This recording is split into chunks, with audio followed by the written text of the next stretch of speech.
Lavozimga tayinlangan har bir amaldor zimmasiga yuklatilgan vazifalarni sidqidildan va mas'uliyatni his etgan holda bajarishi kerak. Ammo afsuski, lavozimini suiiste'mol qilib, undan o'z manfaatlari yo'lida foydalanayotganlar ham bor. Huquq-tartibot organlari xodimlari tomonidan Farg'ona, Namangan va Andijon viloyatlarida korrupsiyaga qarshi kurashish choralari doirasida tezkor tadbirlar o'tkazilib, ana shunday kimsalar qo'lga olindi.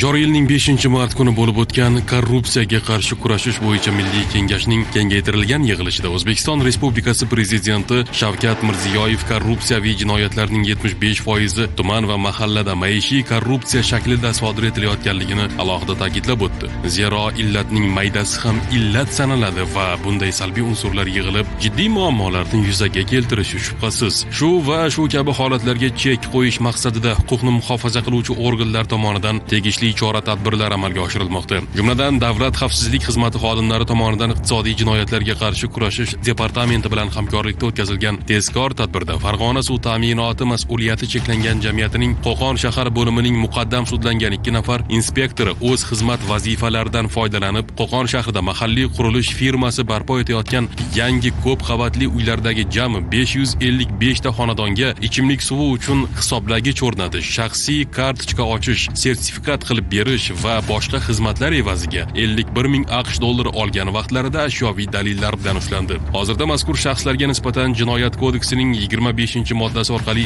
168-moddasining 4-qismi A bandi va 28-moddasi orqali 211-moddasining 3-qismi A bandi bilan jinoyat ishi qo'zg'atilib, tergov harakatlari olib borilmoqda.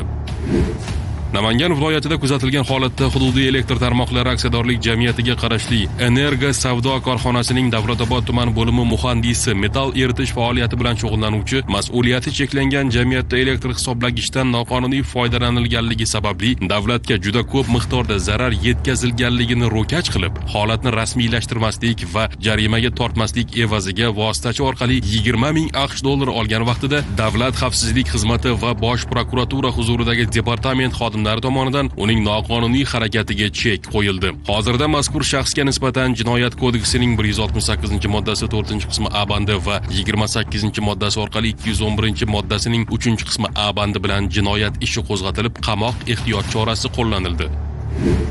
Andijon viloyatida qayd etilgan holatda esa kadastr agentligining tuman bo'limi boshlig'i mahalliy fuqaroga bog'dorchilik yo'nalishida foydalanish uchun hokimiyat tomonidan ijaraga berilgan 1 gektar yer maydonining 17 sotik qismidagi noqonuniy qurilmani buzish bo'yicha dalolatnoma rasmiylashtirmaslik, sudlarga da'vo arizasi kiritmaslik va uni jinoiy javobgarlikka tortish yuzasidan prokuratura organlariga hujjatlar taqdim qilmaslik, shuningdek, keyinchalik ushbu yer maydonining 22 sotik qismini o'zboshimchalik bilan egallab olingan yer uchastkalariga hamda ularda qurilgan binolar va inshootlarga bo'lgan huquqlarni e'tirof etish to'g'risidagi qonun asosida turar joy sifatida rasmiylashtirilishida yordam berish evaziga 6 ming AQSh dollari talab qilgan. Ammo u so'ralgan pul mablag'ini o'zining xizmat xonasida olgan vaqtida Davlat xavfsizlik xizmati va iqtisodiy jinoyatlarga qarshi kurashish departamenti xodimlari tomonidan ashyoviy dalillar bilan ushlandi. Qayerda kim bo'lishingiz?